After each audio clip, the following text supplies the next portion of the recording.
Hello, welcome everyone. My name is Bobby Thakur, and today I am the host of this podcast. As you already know, that podcast name is Reveal. In today's podcast, we are going to reveal so many secrets about how a child should behave, how a child should study things, what is the impact of social media, what parents are about to learn while doing the parenting, right parenting, what are the mistakes that parents are doing. So there are so many amazing insights you're going to get from this podcast. To reveal those secrets, today we have a very special guest with us, Surbhi Lal. She's a psychologist working in this field from last 14 years. और पिछले 14 साल में कितना बढ़िया उन्होंने काम किया है, उस काम से हम आज इंसाइट्स लेने वाले हैं. So stay tuned. Welcome Surabhi ji. Thank you so much, Bobby ji. It's wonderful opportunity that you're given here so that I can share my journey, and I'm privileged to be here, and I'm looking forward to this wonderful conversation. Awesome. So let's start with your why you have come to this psychology industry. How कैसे आना हुआ इसमें? Although the name psychology only fascinates everyone, that we'll go and get to know people, and we're very interested to know people and things like that. For me also, as a student of class 12, a 15-year-old girl was also thinking the same. But then as and when I stepped into the journey of psychology in my grade 11 and 12, it actually gave a path to me, a direction to me, and I didn't even come to know that when I led over that direction, and when I went to that direction, and it just happened to be destined somewhere. And as and when I started to learn about human behavior and understanding, I acknowledged the fact that I was understanding a lot of other things also in my personal life, like the relationships, the emotions. I was able to empathize with my own family members. And then the major thing that I noticed was that the self-awareness part was coming in, which I was thinking that was quite different, and which was quite with me only, and not with the non-psychology students over there in my class. So then I took over this subject in my schooling, and then I went ahead for pursuing my graduation, also my post-graduation in the same, in psychology. And then mental health is the area somewhere I just felt that it is something which everyone needs to know. So it started with the awareness that I need to spread awareness about this thing, and then rest is. So who do you help? किसके साथ आप काम करते हो, किनकी help करते हो? इन 14 साल में आपने क्या इम्पैक्ट क्रिएट किया सोसाइटी में? Okay, so when I started the journey, it was moreover the students and education industry के जितने भी स्टेक होल्डर्स है, बेसिकली मैंने सबके साथ काम किया है, बीइंग इट स्टूडेंट्स हो, पेरेंट्स हो, टीचर्स हैं, फैसिलिटेटर्स हैं, कोचेस हैं, मैनेजमेंट है, सबके साथ ही हमने मेंटल हेल्थ के अवेयरनेस के ऊपर काम किया है. We have also thought that why not to take it ahead with the relationship counseling, why not to take it ahead to the families, because जब आप स्टूडेंट की बात करते हैं, एक स्टूडेंट अकेला नहीं होता है, उसके जो सोशो कल्चरल एनवायरनमेंट है उसमें काफ़ी लोग जुड़े हुए हैं, जैसे कि पेरेंट्स हो गए, टीचर्स हो गए. तो हमें सिर्फ एक स्टूडेंट के ऊपर अगर हम फोकस रखेंगे तो उसकी फैमिली और उसके टीचर्स को हम इग्नोर वहाँ नहीं कर सकते हैं. So I have worked with a lot of students, their parents, their teachers, so that to train them, so that all of them can help the student community. So basically in 14 years से मेरा senior secondary students के साथ ज़्यादा रहा है counseling and teaching psychology also. School के through ही आपने ज़्यादा इम्पैक्ट क्रिएट किया? I started working with the neuropsychiatry center. Starting मेरी वहीं से हुई, मेरी internships कई NGOs के साथ रहे, कई schools के साथ रहे, and then later on मैंने find out किया कि जो एक adolescent का जो phase है, जो teenage life होती है, अगर वहीं से हम mental health की awareness को हम स्टार्ट करेंगे, अगर उन्हीं बच्चों को समझ में आया कि कैसे उनको सेल्फ अवेयर होना है, तो आई थिंक वो अपनी फैमिली में काफ़ी चेंज ला सकेंगे. एक बच्चे से फैमिली होती है, फैमिली से सोसाइटी होती है, तो वहीं से हम शुरू करके और सोसाइटी में एट अ लार्जर कंटेक्स्ट हम चेंज ला सकते हैं. Great. So lot of wonderful work you have already done. तो क्वेश्चन ये है कि टीनेज की मेंटल हेल्थ के बारे में हम बात करते हैं. जब आपने स्टार्ट किया था उस टाइम में और अब के टाइम में टीनेज मेंटल हेल्थ में क्या बदलाव देखने को मिले? Very very insightful question, because हम जब बात करते हैं पिछले 10 सालों की, it has changed in a very very vast manner. अगर हम 10 सालों की बात करें तो सोशल मीडिया में जैसे जैसे चेंजेस आए हैं, जो ट्रेंड्स आए हैं, जो सारी चेंजेस आए, वैसे ही बच्चों की पढ़ाई में, उनके एजुकेशन सिस्टम में भी वैसा ही चेंज आया है. अगर और उसी लेवल का चेंज आया जो हम जेन ज़ी की आजकल बात करते हैं, कि हम कहते हैं कि जेन ज़ी जो है वो काफ़ी कंफ्यूज हैं अपने को लेकर या अपनी चीज़ों को लेकर. ऐसा नहीं है. इनफैक्ट मैं ये कहूँगी कि जेन ज़ी जो है वो मोस्टली सेल्फ अवेयर है और होना चाहते हैं, इंसाइटफुल हैं. तो पहले बच्चे जो है वो सोशल मीडिया पे या अपने व्हाट्सएप के ऊपर डिपेंडेंट नहीं थे, अपने एजुकेशन के लिए भी, सारी चीज़ों के लिए भी, और उनके ऊपर ये वाला पीयर प्रेशर, एक पीयर प्रेशर तो था ही, बट सोशल मीडिया का प्रेशर नहीं था, ट्रेंड्स फॉलो करने का प्रेशर नहीं था, और उनको वो वैलिडेशन नहीं चाहिए होती थी. बट अगर अब हम देखें इस 10 सालों में जो इतना बड़ा गैप आया है, तो अब आप देख सकते हैं कि बच्चों को जो सोशल मीडिया का वैलिडेशन के लिए भी जो प्रेशर आ गया, अब उनको जो कंपैरिजन होने लग गया वो बहुत ज़्यादा है. पहले कंपैरिजन आपको सिर्फ होता था कि पेरेंट्स कहते कि उसको देखो वो कितना कर रहा है, कजन्स को देखो वो कैसा कर रहा है. बट अब क्या है कि उनको सोशल मीडिया में देखकर ही एक अनरियलिस्टिक स्टैंडर्ड्स उन्होंने एस्टैब्लिश कर लिया है. अब वो उस स्टैंडर्ड को मेंटेन करना चाह रहे हैं. तो अब जब उन स्टैंडर्ड को मेंटेन करना चाह रहे हैं, तो हर एक बच्चे की अपनी अपने लेवल है, अपनी अपनी कैपेबिलिटी है, सब लोग वहाँ तक नहीं पहुँच सकते. तो the idea of like I am not enough या I am not capable enough, वही उनके माइंड में चलता रहता है. तो लिमिटिंग बिलीफ्स वहीं से बन रही हैं. तो यहाँ हमारा काम आता है कि हम बच्चों को ये बताएं कि सबके अपने अपने लेवल्स हैं, चाहे वो EQ के लेवल हो, चाहे वो IQ के लेवल हो. और सिर्फ ये काउंसलर्स या टीचर्स की जिम्मेदारी नहीं है, but it starts from the family, because parents ही तो हैं उनके फर्स्ट टीचर्स, वही तो है उनके role models. So observation learning की जब हम बात करते हैं तो बच्चे आपको देखकर ही तो सीख रहे हैं. अगर आप उनको ये कहते रहते हो कि आप रील्स मत बनाओ या सोशल मीडिया पर मत जाओ या देखो ये चीज़ नहीं होनी चाहिए, इंस्टेड आपको लेना चाहिए कि social media is tool like any other tool. आप उसको यूज़ करें. आपको सिर्फ बच्चों को इक्विप करना है कि उनको कैसे यूज़ उसे करना है. हम हर चीज़ से बच्चों को रोक नहीं सकते हैं. आप सिर्फ उनको वो स्किल सिखाइए कि आप उसको उसे यूज़ कैसे करना है. सो यहाँ पर हम देखेंगे कि काफ़ी चेंज है पिछले 10 सालों में. एक तो सोशल मीडिया है, फिर आपके अनरियलिस्टिक स्टैंडर्ड्स हैं, फिर आपके अपने पीयर प्रेशर्स हैं, पेरेंटल और एडल्ट्स जो हैं, जो पेरेंट्स की हम जहाँ बात कर रहे हैं, उनके भी आपस में बहुत सारे डिस्टर्ब रिलेशनशिप्स हैं. अब वो ऐसी जो इंटरपर्सनल डिस्टर्ब कॉन्फ्लिक्ट वाली फैमिली से जब बच्चा आता है स्कूल में, और फिर वहाँ उसके ऊपर प्रेशर है, फिर फैमिली का प्रेशर है, फिर कॉन्फ्लिक्ट है, फिर वो करियर में उसको पता नहीं क्या करना है. So lot of things are going on. और हमारा काम तो बहुत बढ़ गया है इनफैक्ट पिछले 10 सालों में. हर साल ही ये अगर आप देखें, प्रॉब्लम भी बढ़ गई है. तो हम यूनिसेफ की अगर बात करें तो I was just researching the data, तो वहाँ पर है कि 436 मिलियन हमारे पास बच्चे और एडोलेसेंट्स हैं. उसमें से 14% बच्चे जो है वो एंग्जाइटी प्रोन है, और 11% बच्चों ने ये बताया कि उन्होंने कभी रिपोर्ट ही नहीं करी इस बात को. तो ये कौन देखेगा? ये डेटा तो सिर्फ, चलो आप बोलो ये नंबर्स जो है वो थ्योरी पे हैं, स्टैट्स पर हैं, पर रियल लेवल पर, ग्राउंड लेवल पर कौन जा रहा है उनसे ये पूछने के लिए कि आपको एंग्जाइटी है तो क्यों है?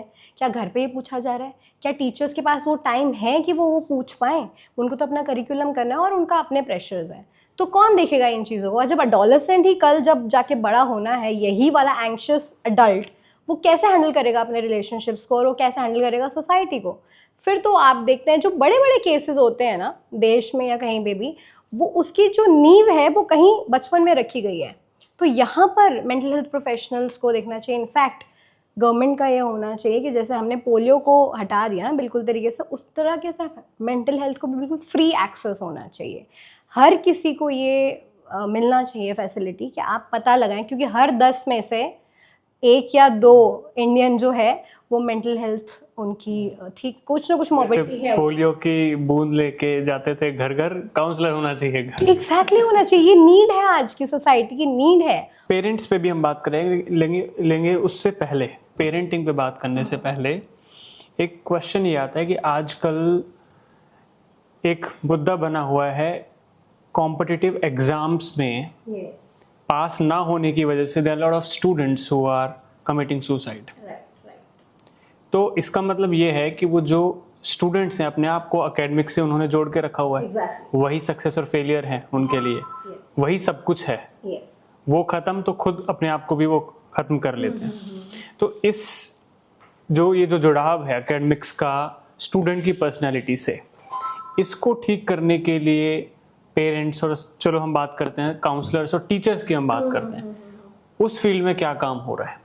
बेसिकली ये होना चाहिए स्कूल का भी और मेंटल हेल्थ प्रोफेशनल्स को भी। स्कूल का ये काम है कि वो देखें कि जब बच्चा आपके पास 12 साल आ रहा है तब आप देखो कि उसका इंटरेस्ट एंड एप्टीट्यूड में सबसे पहले तो उसको फ़र्क पता हो। अगर मेरा इंटरेस्ट है कुकिंग बट मैं शेफ़ नहीं बन सकती हूँ, मेरा इंटरेस्ट हो सकता है cooking but being take it as an in a professional manner, क्या वो मेरा एप्टीट्यूड है? तो इंटरेस्ट और एप्टीट्यूड को पहले डिफ्रेंशिएट करवाएं, पेरेंट्स को भी वो समझाए कि ये इसका इंटरेस्ट है, ये इसका एप्टीट्यूड है। अगर ये इस डायरेक्शन में जाएगा विद द राइट एप्टीट्यूड, ये सक्सेस करेगा। देखो सक्सेस और हैप्पीनेस दोनों में फ़र्क है। पेरेंट्स को भी ये चीज़ समझनी है और एडुकेटर्स को भी ये चीज़ समझनी है। आप स्कोर के ही बेसिस पे बच्चे का पूरा वैल्यू डिफाइन नहीं कर सकते हैं, उसको जज नहीं कर सकते। राइट, क्योंकि अभी बच्चा समझ रहा है कि उसका स्कोर ही सब कुछ है। एक तो फैक्टर ये है कि आसपास के लोग ऐसा ही बोल रहे हैं, इनफैक्ट पेरेंट्स भी ऐसा ही बोल रहे हैं कि भाई स्कोर करो वरना तो कुछ नहीं होगा, तुम्हारा लाइफ तुम्हारी खत्म ही हो जाएगी और फिर वो खत्म ही हो जाती है। बहुत सारी लाइफ खत्म हो रही है। एग्जैक्टली। तो मान लो अगर मैं स्टूडेंट पर्सपेक्टिव से देखूं, अगर मैं स्टूडेंट हूं और मुझे बताया जा रहा है कि भाई मार्क्स ही सब कुछ है, बाहर के एटमॉस्फेयर की मैं बात करता हूँ, अगर मैं स्टूडेंट हूँ अब, क्योंकि आजकल तो सोशल मीडिया है, इंटरनेट है, सब कुछ है, तो बीइंग अ स्टूडेंट मैं ऐसा क्या सोचूं, मैं ऐसा क्या करूं कि मैं अपने आप को सिर्फ उससे ही आइडेंटिफाइड ना करूं, मतलब मैं उस ट्रैप से बच जाऊं कि मैं फेल होगा तो मैं फिर खत्म हूं। अंडरस्टूड। तो ये आपका बहुत अच्छा क्वेश्चन है, बहुत वैलिड है, बहुत सारे बच्चों को काम आएगा कि इसमें आएगा आपका प्रोफाइल बिल्डिंग। आपको प्रोफाइल बिल्डिंग करना चाहिए जब बच्चा 8th में आ जाए, क्योंकि प्रोफाइल बिल्डिंग में भी 3 to 4 years लगता है। तो आप 8 to 11 का जो आपका टाइम है उसमें आप प्रोफाइल बिल्डिंग करें। Not only the academics but आपके बहुत सारे सोसाइटीज़ होते हैं स्कूल में भी, आपके डिबेटिंग सोसाइटीज़ हैं, लेक्चर सोसाइटीज़, आपके MUNs हैं, आपके इंटरनेशनल कॉन्फ्रेंसेज हैं, बहुत सारे यूनिवर्सिटीज़ भी जो है, बाहर की यूनिवर्सिटीज़ हैं, UK US के यूनिवर्सिटीज़ हैं, आपको अपॉर्चुनिटीज़ देते हैं कि आप उसमें पार्टिसिपेट करें। वो फ्री ऑफ कॉस्ट भी होते हैं। आप बच्चों को इनकरेज करें, पहले आप ऑब्जर्व करें कि बच्चा आपका किस चीज़ में अच्छा है और उसे उस तरफ इनकरेज करें कि आप डिफरेंट सोसाइटीज़ में पार्ट लेके देखो आपको किस में इंटरेस्ट है। जहाँ आपको अच्छा लगेगा आप उसमें जाइए, आप उसमें पार्टिसिपेट करिए। जीतना हारना is not something, it's participation only. तो पेरेंट्स को वो इनकरेज करना चाहिए। बच्चा वो भी उसके पास अगर अपने मार्क्स के अलावा 3-4 सर्टिफिकेट्स होंगे तो वो उसको बहुत कॉन्फिडेंस बूस्टअप करता है और उसी से वो आगे अपना करियर भी डिफाइन कर सकता है। देखिए, it's not only the degree but आप स्किल बेस्ड क्या ऐसा कुछ सीख रहे हैं, कुछ प्रोफेशनल कोर्सेज साथ में कर रहे हैं, ऐसी कोई स्कॉलरशिप्स ले रहे हैं, ऐसे कोई स्किल बेस्ड लर्निंग आप कर रहे हैं कि आपको पता होगा कि नॉट अगर मैं इस कोर्स नहीं भी आया तो मेरे पास ये वाला स्किल है, मैं इसमें अपना करियर आगे बना सकता हूँ। सो प्रोफाइल बिल्डिंग स्टार्ट हो जाना चाहिए 8 to 11 में और उसके लिए स्कूल प्लस पेरेंट्स उसको इनकरेज भी कर सकते हैं, उससे करियर असेसमेंट भी हो जाएगी। एग्जैक्टली तो उसे हेल्प करेगा। सोशल मीडिया आज के टाइम में सबसे बड़ी चीज हो रखी है। इमोशनल वेलबींग पे इसका क्या इम्पैक्ट है, आपको क्या लगता है? सोशल मीडिया जो है वो आजकल ऐसा हो गया है जैसे कि ऑक्सीजन, अगर वो नहीं वाईफाई जिसमें मेरा सोशल मीडिया पे प्रेजेंस होना बहुत ज़रूरी है। तो वो डिजिटल प्रेजेंस जो है हमारी, वो हर एक बच्चे को आजकल एक मस्ट हो गया है कि I should be there, I must be there. और फिर वो उसके बाद शुरू होता है एक फाइनल सिस्टम कंपैरिजन का। तो मेरे क्लासमेट्स क्या कर रहे हैं, वो कहाँ गए, उन्होंने कैसे पिक्चर्स उसमें पोस्ट किए हैं, उस पर कितना लाइक्स आया। वो डिजिटल प्रेजेंट तो है पर फिर अब वो कंपेयर भी, उस कंपैरिजन में वो खुद की आइडेंटिटी जो है वो भूल जाते हैं कि मैं, हो सकता है वो मेरा फ्रेंड इस चीज़ में अच्छा है, मैं उस चीज़ में अच्छा हूँ, मेरा स्किल कुछ और है। तो वो अपने आप को भूल कर और दूसरे के साथ अपने आप को कंपैरिजन करके और फिर वो ट्रैप में फंस जाता है। Great, so let's talk about any difficult case that you have dealt with. So many. I remember a student in one of my schools. वहाँ पर मेरे नोटिस में आया, क्योंकि मैं जब बच्चों को मिलती हूँ वो बच्चे ऑलरेडी क्लास 11 में होते हैं, तो वो 10 साल पढ़ के 11 साल पढ़ के आ चुके हैं, तो तब तक एक आप सेल्फ एस्टीम बन चुका होता है और काफ़ी चीज़ें एक कंडीशनिंग हो चुकी होती है by the time you are like 14-15 year old in class 11। सो मैंने देखा कि एक बच्चा बिल्कुल ही बात ही नहीं करता है किसी से भी, वो अलग ही आइसोलेशन अपनी चॉइस से, ऐसा नहीं है कि कोई सब नहीं बात कर रहा है, उसने अपना एक शेल बना लिया, वो अलग ही है, बिल्कुल बात ही नहीं कर रहा है किसी से कुछ। तो बिकॉज आपको ऑब्जर्व करने में भी 1-2 महीने लगते हैं, तो आप देखते हैं कि कहीं हो सकता है कि नया सिस्टम है, नई क्लास है, हो सकता है तभी इसीलिए अलग बैठा है, हो सकता है बच्चे अलग हो गए हैं सारे, क्योंकि 10th के बाद अब बाइफर्केशन हो जाती है। तो मैंने ऑब्जर्व किया 2 महीने, बट फिर पता चला कि जैसे मैंने बात करनी शुरू की, एक दिन मैंने बुला के ऐसे ही रैपो फॉर्मेशन में हमने बात करनी शुरू की, तो मुझे पता चला कि डीप डाउन फैक्टर्स कुछ और हैं। इंटरपर्सन रिलेशनशिप्स जो है और बच्चे का कॉन्फिडेंस इसलिए इतना डाउन है क्योंकि उसकी बहुत डिस्टर्ब्ड फैमिली कॉन्फ्लिक्ट्स हैं, और father was alcoholic and mother was like victimized by in-laws and everything। तो बहुत से इंटरपर्सनल डिस्टर्ब रिलेशनशिप्स बच्चे ने देखे हैं और वो आप किसी पर ट्रस्ट नहीं करते हैं। तो हमें तो जब मैंने पता लगाया, सारी इंटरवेंशंस हमने करने की कोशिश की, तो फिर हमने एक पूरा टीम बनाया with the teachers, with other members of the school community, और सब ने मिलकर फिर उन चीज़ों को लिया और हमने फिर फैमिली से बात की। बहुत मुश्किल था फैमिली के साथ बिकॉज एक्सेप्टेंस नहीं आती है, तो बट देन इवेंचुअली चीज़ें इम्प्रूव हुई और आज वो बच्चा लॉयर है। और आप देख सकते हैं कि एकदम ट्रांजिशन लिया, कि लॉयर का वो काम है कि कितनों से कनेक्ट करना है, आपको बात करनी है, तो पर बच्चा आज की डेट में लॉयर है और वो एक अच्छी लॉ फर्म के साथ काम कर रहा है। तो ये होता है, आप अर्ली स्टेज पर अगर इंटरवेंशन कर लेते हैं या अर्ली साइंस और सिम्टम्स को अगर पहचान लेते हैं, आइडेंटिफाई कर लेते हैं, तो आपके लिए काम ईजी हो जाता है। बट कि क्लास 11 का बच्चा, इतनी कंडीशनिंग हुई है उसकी ऑलरेडी, और वो बिल्कुल ही, अगर हम उसे उस वक्त पे आइडेंटिफाई ना करते तो वो एक ऐसा एडल्ट बनता जो कि लाइक कुछ भी नहीं वो कर सकता था, लाइफ में सक्सेस नहीं हो सकता था इस तरह से। तो होते हैं इस तरह के केसेस भी, आपको अपनी ऑब्जर्वेशन स्ट्रांग रखनी होती है, आपको आइडेंटिफिकेशन करना होता है। Great. So let's talk about parenting mistakes. कौन कौन सी ऐसी मिस्टेक्स हैं जो पेरेंट्स अक्सर करते हैं और सोचते हैं कि ये मैं बिल्कुल सही कर रहा हूँ, बट वास्तव में वो मिस्टेक्स हैं, वो बच्चे को एक बेहतर इंडिविजुअल बनने की जगह नेगेटिव बेहतर इंडिविजुअल बना। सो ये बहुत ही कॉमन है और ये हर घर की कहानी है और होना चाहिए। इमिटेटिंग ऑब्जर्वेशनल लर्निंग का यही मतलब है कि आप देख कर सीखते हो। तो सबसे पहली बात आती है कि बच्चा किसे देख रहा है, सबसे पहले वो अपने पेरेंट्स को देख रहा है कि उनका आपस में रिलेशन कैसा है, वो एक दूसरे के साथ किस तरह से बात कर रहे हैं, उनके रिलेशन में कितने कॉन्फ्लिक्ट्स हैं। अगर जब आप लोग आपस में पार्टनर्स बात कर रहे हैं और बच्चा बीच में आ रहा है और आप बहुत ज़रूरी बात कर रहे हैं, आप बीच में टाइम नहीं दे पा रहे हैं, उस वक्त भी सिर्फ 10 सेकेंड्स के लिए उसको सिर्फ ये कह दो कि अभी के लिए आप ये टास्क कर लो, और 2 मिनट के बाद या 5 मिनट के बाद ना मम्मा पापा अपनी कॉन्वर्सेशन कंप्लीट करेंगे, उसके बाद पूरा टाइम आपका है। So give that quality 10-15 minutes of time जहाँ पे उसकी इमोशनल फुलफिलमेंट हो जाए। बच्चा कुछ और नहीं चाह रहा है आपसे, खिलौने, बाहर घूमना घामना वो सब अलग है, वो अपनी एक इमोशनल फुलफिलमेंट चाह रहा है कि अगर मैं इनसिक्योर फील कर रहा हूँ तो क्या कोई मेरे पास है सुनने के लिए, बस वो अपने आप को सुनवाना चाहता है। The child feels need to be heard, जो आपका बुक भी कह रहा है वही है, एक्टिव लिसनिंग। इसका मतलब ये है कि बहुत सारे पेरेंट्स सोचते हैं कि मैं अपनी फैमिली, अपने बच्चों के लिए अवेलेबल हूँ, but at that time they are doing something else. Physically they are present, emotionally they are not present, mentally they are not present. So being present, I think the key word is that you being present. Teenage में हम बात कर रहे हैं, अब life में ups and down चलते रहते हैं। Yes. हर किसी की लाइफ में आते हैं। Right. तो वो कौन से साइंस हैं जिनको आइडेंटिफाई करके पेरेंट्स ये समझ सकते हैं कि अब मेरे बच्चे को कोई प्रोफेशनल हेल्प की ज़रूरत है, एक साइकोलॉजिस्ट की ज़रूरत है? ओके, ठीक है। तो सबसे पहला जो कहीं पे भी कुछ भी ऑब्जर्व करने का आपका है बिहेवियर। तो बिहेवियर को जब आप देखेंगे, बिहेवियर के अंदर भी आपका सबसे पहली चीज़ जो आती है वो है आपका कम्युनिकेशन।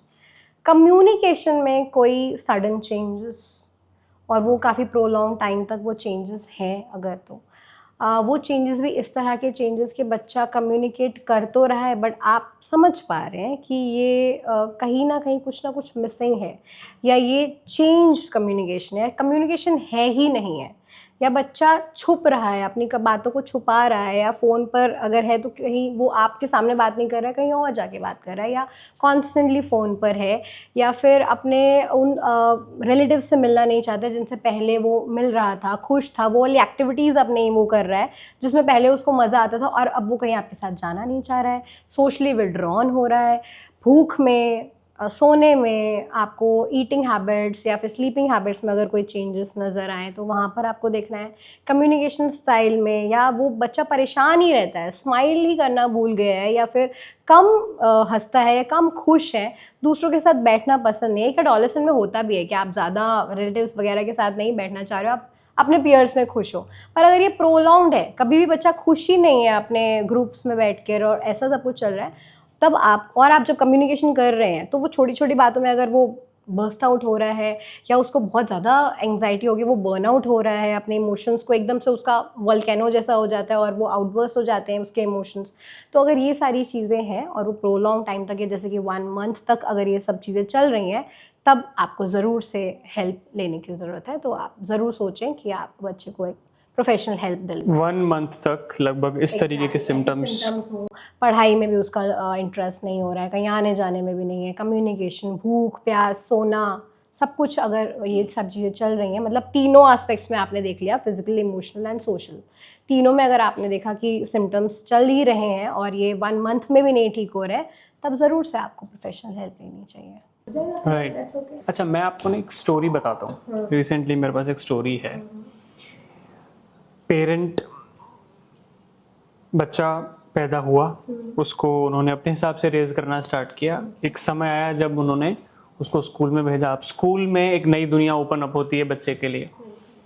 तो वहाँ पर आजकल बच्चा सीखता है कि ओके, बॉयफ्रेंड, गर्लफ्रेंड, घूमना फिरना, ये सारी चीज़ें। अब वो बच्चा जो चीज़ें वहाँ सीख रहा है, वहाँ पेरेंट से बोल रहा है कि I want to have a boyfriend, I want to have a girlfriend. अब पेरेंट्स के लिए तो एकदम नई चीज़ है भाई, हम क्या करें, क्या रिएक्ट करें, क्या बोल दें कि तुम रखो बॉयफ्रेंड रखो, क्या मना कर दें? तो वो अल्टीमेटली मना ही करते हैं उस पर, क्योंकि वो उनको ज़्यादा सेफ लगता है और ज़्यादा समझ में आता नहीं। आगे चल के क्या हुआ, उस बच्चे ने, बॉयफ्रेंड था उनका, ब्रेकअप हुआ। ब्रेकअप होने के बाद she was crying in the home and parents दरवाजे के बाहर खड़े हुए कि क्या करें। बात करने की कोशिश करते हैं, बच्चा कहता है आप नहीं समझोगे, आपको नहीं पता क्या होता है। पेरेंट्स अब बहुत लाचार हैं। अगर इस तरीके का केस होता है और स्टेज पर पहुंच जाता है, what do you think parents का क्या एक्शन होना चाहिए, क्या करना चाहिए पेरेंट्स को? पेरेंट्स को ये समझना है कि जो बच्चे हैं ना, वो उनकी पोजेशन नहीं है। जब आपको सिर्फ सेफ्टी एंड सिक्योरिटी को अश्योर करना है, रेस्ट ऑफ द थिंग जो उसके, देखो उसी से वो सीखेगा बच्चा। हर एक चीज़ के लिए आप आगे आके उसकी हेल्प मत करो, ओवर प्रोटेक्ट मत करो, ओवर पेरेंटिंग मत करो। वो जाके अडल्ट बनना है लेटर ऑन लाइफ में। अभी आपने बोला कि वो रिलेशनशिप में, टेम्परेरी रिलेशनशिप था, वहाँ पे ब्रेकअप हुआ, तो वो इमोशनल बैगेज को हैंडल नहीं कर पाया बच्चा, ठीक है। वो बचपन से ही ऐसे तो चल रहा होगा वैसे ही कि उन्होंने इमोशंस को हैंडल करना, जब भी वो रोया उन्होंने जाके चुप करवाया। क्यों चुप करवा रहे हो, थोड़ा देखो कि वो वैलिड रीज़न की वजह से रो रहा है कि नहीं।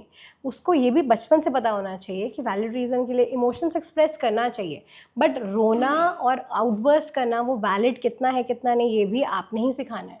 हर चीज़ के लिए जाके उसको आप हग करके उसको मत समझाओगे आपने ये किया, आप रो रहे हो, मत रो, आप रो लो, रोना भी ज़रूरी है। इमोशंस कैसे आएंगे बाहर, इट्स ओके टू क्राई। बहुत सारी थिंकिंग एक्चुअली ना डीप लेवल पे चेंज करने की ज़रूरत है। वो ये सोच रहे हैं, पेरेंट्स का क्या है कि अरे कुछ कर ना ले, अंदर है और हम बाहर खड़े हैं, हम कैसे उसको संभालें। आप मत संभालो, let it went out, it will take time. जो उनके अपने रिलेशनशिप से उससे वो बाहर निकलने के उसको टाइम लगेगा। जो उन्होंने सही या गलत किया उसको भी फिल्टर आउट करने के लिए, उसका डिसीजन लेने के लिए भी उनको टाइम लगेगा। तभी तो स्कूल में लाइफ स्किल्स सिखाना ज़रूरी है।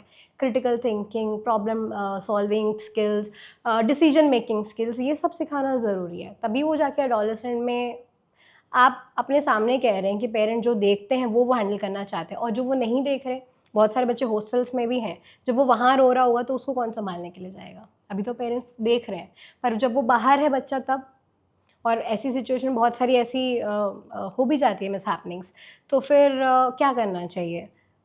नींव इतनी स्ट्रांग होनी चाहिए कि आपकी बिल्डिंग कभी हिले ही नहीं. Fantastic. So now we have some rapid fire questions.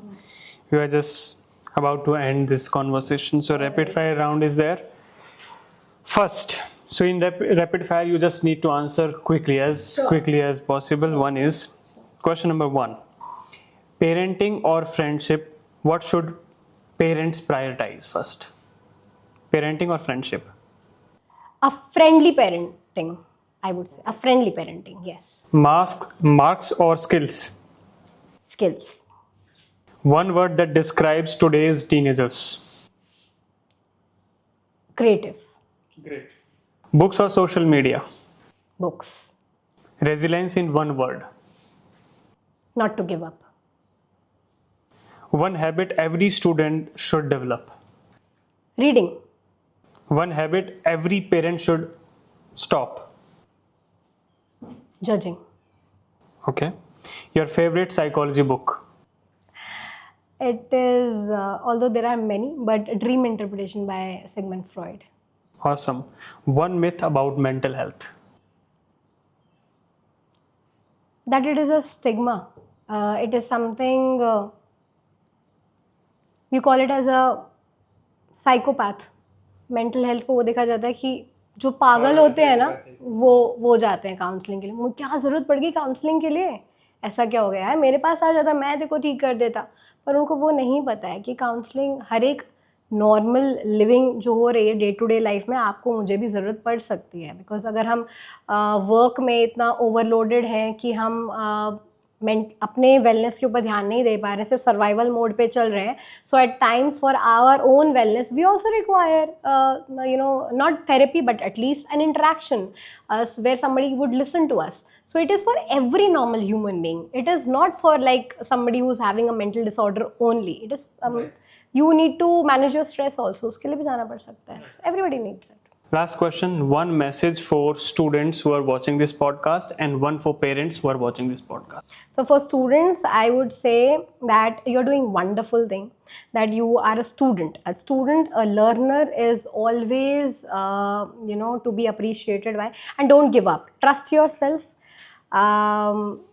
Have patience, be resilient, and resilient is the one only who struggles every day. Who struggles every day and who knows that how to overcome those challenges is a resilient person. So struggle will come to you every day, and you will be a winner once you will overcome and learn from your mistakes. That's it. So do not worry about the failure. Just keep on participating in every challenge of life, and you will be a winner at the end. For the parents, I would say that leave the judgment, first of all, and enjoy the parenting. सी आप भी parenting का कोई course करके नहीं आए हैं, आपको भी नहीं पता है, आप भी बच्चों के साथ साथ ही सीख रहे हैं. तो सीखो, एंजॉय करो. आप भी गलतियां करोगे, आपकी अपनी भी गलतियां होंगी, उससे भी सीखो और बच्चों को भी गलतियां करने दो. एक साथ गलतियां सब करो और एक साथ सीखो, आई वुड से. एंड अपनी गलतियों से सीखें और आगे चलें. और पेरेंटिंग को बोझ ना बनाएं, ओवर बर्डन ना बनाएं. ये रिस्पॉन्सिबिलिटी है बहुत मेजर, बट आप बच्चों से सीखो एक्चुअली कि कैसे खुश रहना है, कैसे छोटी छोटी बातों में आपको मस्ती करनी है. वो आप बच्चों से सीखो, वो ज़्यादा जॉयस हैं आपसे.